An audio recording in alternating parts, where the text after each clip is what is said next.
Open it up for a little Q&A. I hope so far you guys have enjoyed it. And don't be bashful. Beat me up. I'm going to go in the hot seat. So.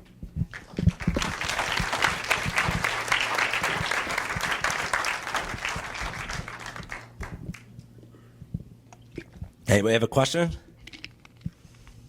Everybody's up. Yes. What's significant to you about 40? What's significant to me about 40?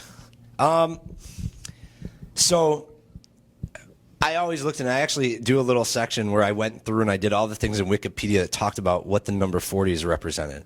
But, you know, spiritually and biblically, if you look back, 40 has always been a significant number from a new chapter beginning and an old chapter closing. I mean, the flood of 40 days, 40 nights. I don't want to go on. I got rabbis in the audience. I don't want to get drilled right now. But, you know, so what was significant for me was I knew that there was something special about the number 40. But ironically, all these events that were going on during this time, they were the anniversaries of my wedding, my divorce, the last time I had dinner with my brother, and his suicide. And they were all during a 40-day period. And so I had this intense amount of anxiety that was building up. I was anticipating coming home, knowing that eyeballs were going to be on me, seeing, oh, wow, this is, Steve obviously went out with a splash Christmas Eve. So I knew, I'm coming home over the holidays, and I felt the heaviness. And it's like seeing everybody going home and enjoying to be close to their family and knowing that, our family's been just torn apart. Those were very anxious times. And I caught myself waking up in the morning, and, before I knew it, I was literally, I'd go have my coffee, I'd look outside, I was still in Chicago. And from that point, I was sitting half naked on Facebook, seeing what everybody else was up to. There's no, just clicking away. And I'm sure everybody in this room who's on Facebook does that at some point and says, all right, I need to get off now. And so that to me at the time was what was kind of distracting me. And it's like, instead of waking up and starting my day saying, what do I want to do today? What do I want to do with my life? What the hell's going on in my life? I said, I'm not a stranger to the pattern of addiction, and this was a seemingly innocent addiction. So I hope that answered the question. Why 40? Uh-oh. Let's go. Yes? No. Over the weekend, one of my teenage daughters casually, I don't know how she could have been casual about this, but she casually mentioned to us at the table that a friend of hers, guy friend, has been very, very depressed, and he's been throwing out the word suicide. Yeah. And I said, so does he have close friends? Do you know his parents? His counselor at school? And she didn't want to be involved. She didn't want to rat him out or whatever. And I said, this is an extremely, you never take it lightly. But she won't give me a name or anything. So I feel helpless, but I feel like she should be taking some type of action, but she doesn't want to. What do you do? Okay, well, I'm going to try to answer this question cautiously. Sorry, can you hear? Is it too loud? Oh, sure. So the question was that it's your daughter?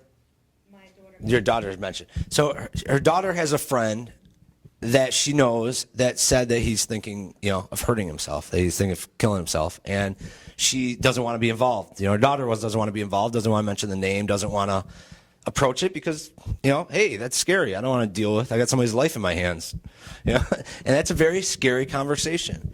I'm not an expert in this. My suggestion is that, one thing I've learned is that asking somebody if they are thinking about hurting themselves does not create that. It doesn't stir them towards it. So people might notice somebody's depressed, somebody's, crying out. And usually when they're crying out, it's because it's in their head. They're thinking, I need to, they're crying out for attention, and that means they need help. If you want, there's some people that might be in this room that deal with this every day, and there's groups. But I think that a first start is your daughter, and should probably engage with somebody to talk about it, to get an experience. For example, I don't know if Amelia's here tonight. So Common Ground is a great group that I know my family's gone to for, support groups. And one of the things that, on a separate note, but that's entailed with it, is that I've seen it, I believe it. People heal in groups, and growth entails healing. And so people don't like to confront old wounds, and a lot of people like to tuck things under the rugs because, dealing with old wounds is very painful. But that's how people grow. So to answer that question, I think that because I'm not a professional with that, I've dealt with it, I've experienced it. I think that one, this whoever's crying out is crying out for a reason. It's important, and I think that it's important to let your daughter know that you have everybody in this room could be a lifesaver. I mean, that's how I look at it. We all are lifesavers. We're not people that need to hide from things. We all are agents of change, and hopefully everybody leaves here with their invisible cape on and says, you know what, I'm more empowered now, and they know somebody that's hurting, and they say, hey guys, let's team up and put our superpowers together and help save lives. I think in this situation, you should definitely talk to your daughter and work to get help, because this young person needs some help. They need to talk. They have some pain they're confronting. I'm just not sure what I can say that will be magical to her to get her to realize how serious this situation is. Is there a school counselor? There are school counselors. I think it's not something that should be hidden. I think that it doesn't need to be something that's broadcasted, because the rest of the people might not be mature enough either to deal with that conversation. And hopefully, what I'm trying to do is get people to be more mature about that conversation. It's important for them to at least seek help, to talk about it with somebody, because if they're in the circumstance that something, God forbid, does happen, they know they're doing their best, and they don't feel like they don't live with that guilt. We'll call it that toxic guilt. That I'll tell you another scary statistic I've learned that people probably don't realize either. Well, two statistics. One, 57.4, which means 57.4% of everybody in this country at some point in their life will deal with mental illness.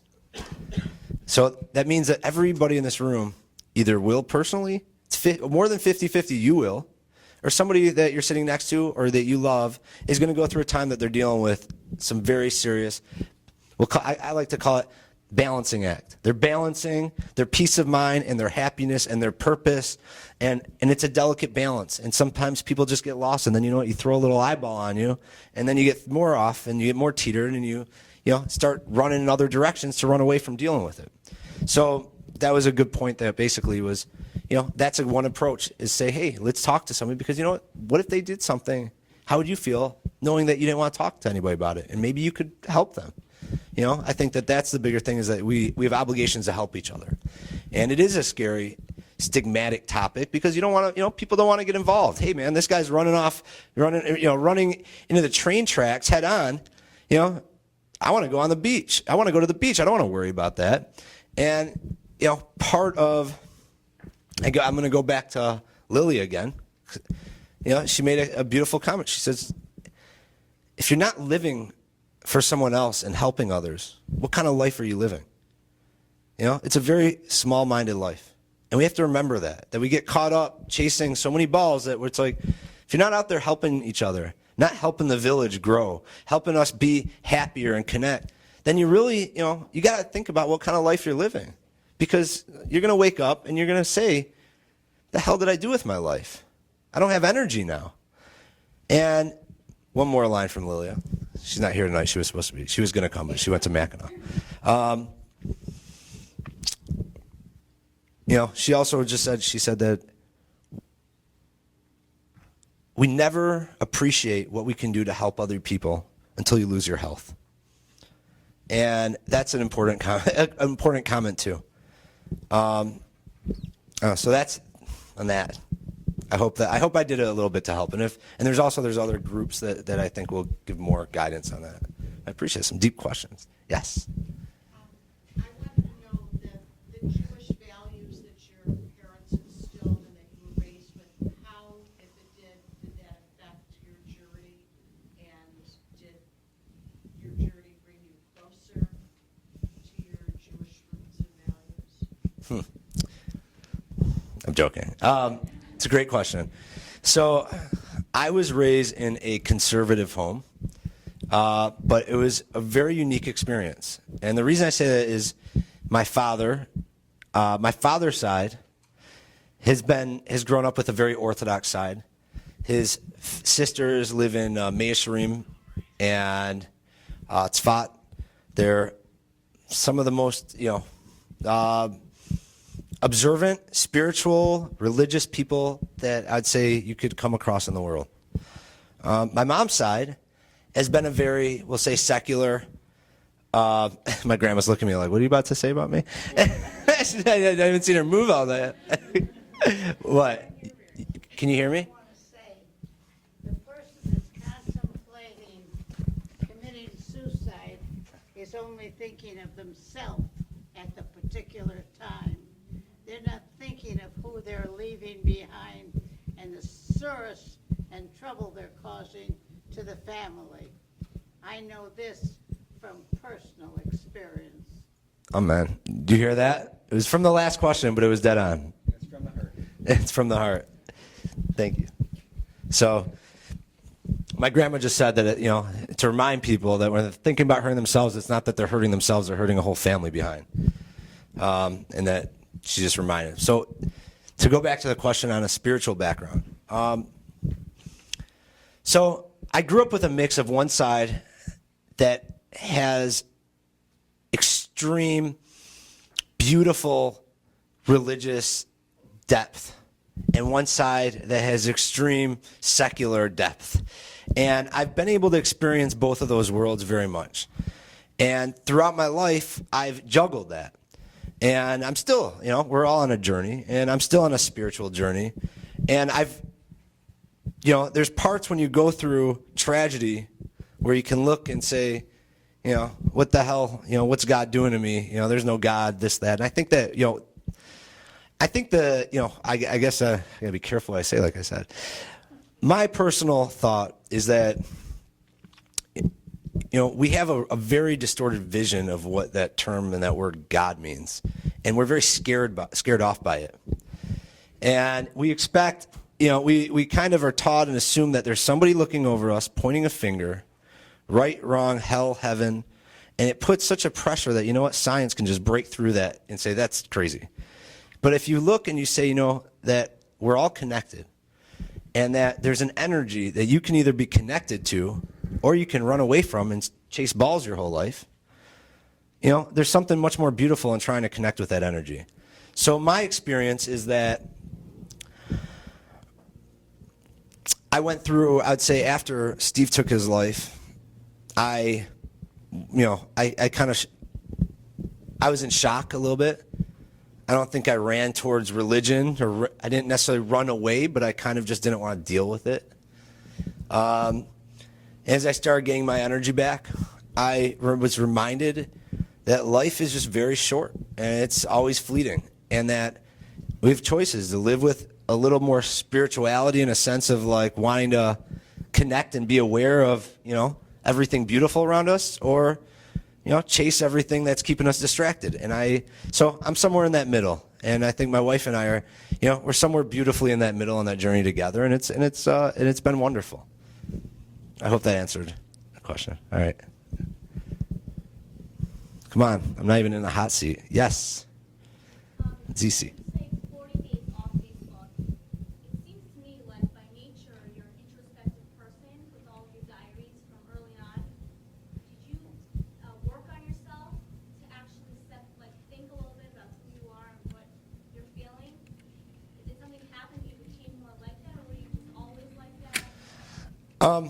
I got some friends in the audience who could definitely answer that question. I think I always like to try to get a lesson out of things. I think I've always been introspective. I think I've always been sensitive. And I've come to terms in the last 3 months, it's taken a process that if I have 1 million people making fun of me and criticizing or judging me, but it saves one life because of it, then my life is worth that. My privacy is worth that. I don't want to live in stress from that, but I realize that balance, that I personally feel that obligation. So yes, I'm introspective. Thank you. So a family system, I was told an analogy once that is like a wind chime. That, winds will come through, and life, that's, representing life, and it'll make a little music. And at times, life is going to just, storms are going to come through and knock you out of sync. And it really takes some detangling within the family to get the system in harmony again. And so I'm sure, and the other thing that's fascinating is that the family members will all take on specific roles to cope with the behavior within the family system. And these roles include, they're called a mascot, a lost child, the hero, and the scapegoat. And they all take on these unique characteristics. And I want you to look up more about it when you get a chance, because it's going to give you a little insight to see why your children might be responding or reacting to a certain way. So, that's one start. I believe that when you kind of get information in front of you and you realize you're not the only one dealing with this, and you get that kind of what I'll call those scientific backing to say, wow, that's interesting. This person in my family is playing this role, that person's playing this role, and this person is playing that role. There's a moment that you're saying, wow. And you can actually see it. I actually saw the night that I came home and I found out, and that I came home, I was supposed to come home the following day, but when Steve passed away, and I watched our family go into these roles. I was aware of it because I learned about it. And I watched as that anxiety and everything that, it's like your coping mechanisms, all your guards go up in high emotion, and I watched it happen. And we still, we're still trying to disentangle the wind chime. So, but I think that, these are starting points, and it's a journey. And you know what? There's something, people think there's a problem, but the reality is, I was going to bring another slide. I did this for like the Pepsi Refresh project. I posted all these things that showing like Winston Churchill, Abraham Lincoln, Isaac Newton. All these people suffered with mental illness, and it's what caused them to create some of the most amazing inventions that create our society today. And people need to realize that, it might just mean that their mind's going a little quicker, and they need to be a little more stimulated, and they need to figure out what that stimulation is that's healthy so they can keep putting some good into the world. Oh. Thank you. Mike. First of all, I want to say you've done a great job, and I hope the world respects you for writing the book. So, Thank you. Thank you, Mike. the tagline is Tribulation that drove a young man, tragedy to Zion. And I just want to know what Zion means. Well, that's the second book. No, I'm joking.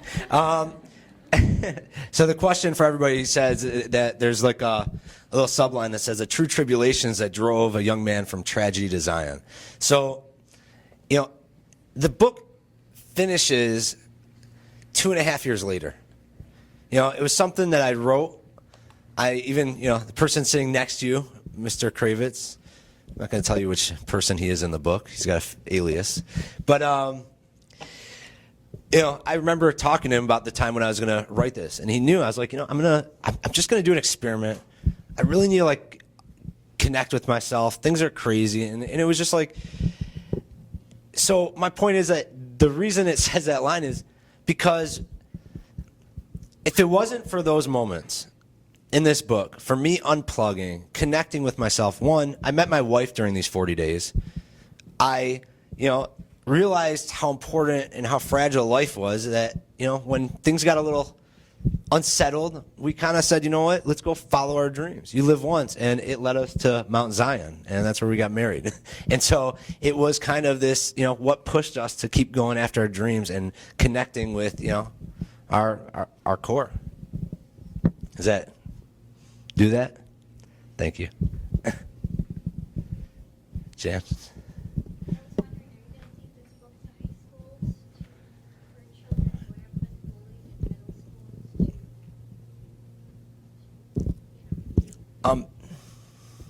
So the question was, am I going to take it to high schools, the book? I would be honored to. The first part is finishing a book, and the next part is realizing that other people are going to read it. This was a huge step, is realizing that there would be people that would actually sit and listen to me talk. thought my wife was the only one that I can coerce into doing that. So in the last month, I was thinking about it, and that's why I put this 40 pages. I would be, I don't know how to do it yet, and I know I've talked to a couple people in this room too. I would love to be able to go, and I think for sophomores or juniors, I don't know exactly, and I want to talk, to be able to go ahead and make this part of a curriculum. To go ahead and talk about, because there's a lot of points that I'm going in here that I'm talking about mental health or family system that have a lot of research, and use those as talking points.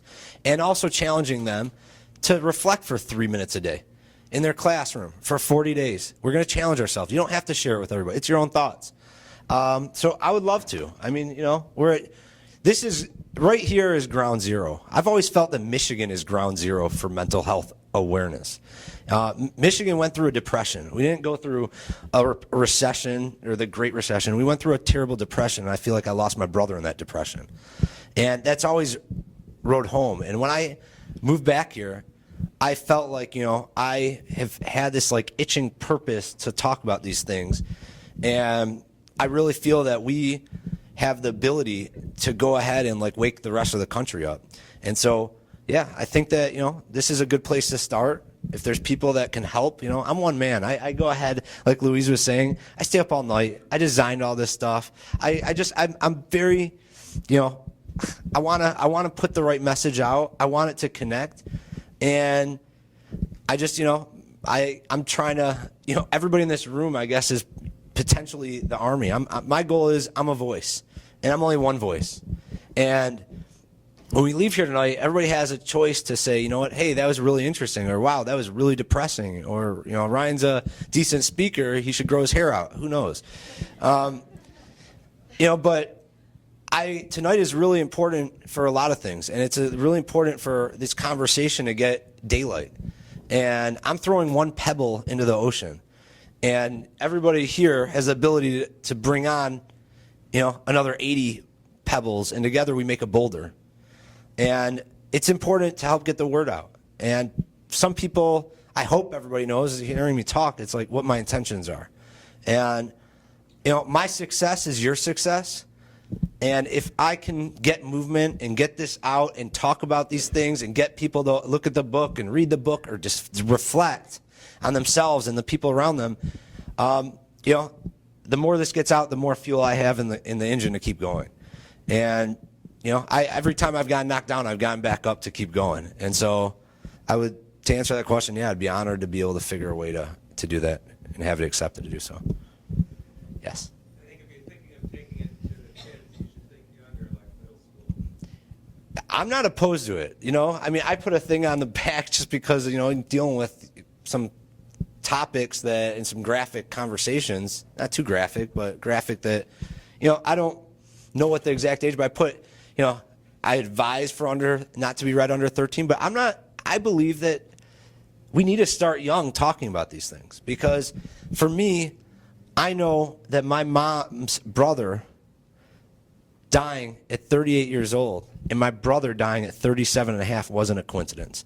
I know these are generational issues, that the suffering and the sacrifice that goes on through, it could be anything. It could be losing a father in a car accident. It could be, these tragedies, it's the kids' coping skills that they learn at such a young age that they bring into their adult life. They teach their kids how to cope, and it just continues. And I bring up points. I think that we're dealing with emotional wounds that go back thousands of years and we don't even know it. That's one thing I say in the book. You go look out around the world. What is it? You got brothers of Abraham fighting against each other. It's I think that most of the issues aren't about biblical. They're really family issues that haven't been resolved or dealt with, and there hasn't been real healing so growth can occur. And I think we're at a crossroads in our society. I really believe that. Thanks, Jamie.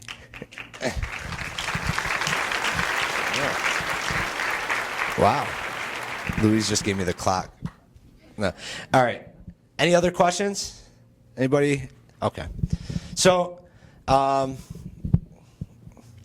guess do you guys need a reading? I give you a reading of one part. I kind of want, if people are going to read it, take it all the way through and enjoy it. I don't want to just, yes, Diamond. All right, so because I'm this big famous author to 80 people now, I have a table set out there. If you guys want to purchase books, I have a couple things. So one is I have books, and I also have this book from Lilia that is a wonderful like coffee table book. It's called, we all have our challenges. They're one-liners. So the book, this retails, it's $14.99, and the other one's $10. So I'm selling 2 for $20, 2 for deal. And yeah, and I'd be honored. And so one thing I'm going to ask is that when everybody leaves here, if you enjoy the book, the ways you can help get the word out, we have. What do we have?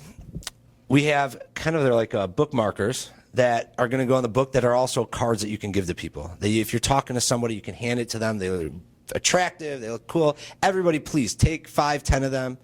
That helps. Uh-oh. Next question. Are you doing autographs? If you want me to, I will. Yes. Absolutely. So I'm honored. The only thing I've ever signed was a bill or a check, but.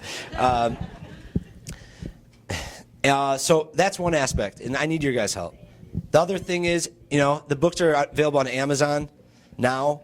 They will be available on all the e-readers in between 4 to 6 weeks, and we'll announce that when it comes up. That's one way. The other thing I did is I created a video. In a minute, I'll show it to you guys. You're going to see this extremely attractive young man come across the screen, and it's not me. I'm just giving you a heads up. It's my stunt double. But the way you can help, I'm going to put it up. You guys are going to see it. I'm actually going to put it live tomorrow, 7 o'clock. I'm going to put it on 40daysoff.com. It's the number 40. And I'm also challenging people through the site to journal, submit their stories if they take the challenge. And we'll, if they think their story can help, open people's minds up, then we will share it. So I'm going to put it up through YouTube and through the site. Blast it out. Don't be afraid to use Facebook to, Facebook, we have so much information overload, but, it works, and send it out. I mean, you guys definitely are part of deciding how far this, this ripple will go. So that being said, any other questions? No? Thank you. Without further ado,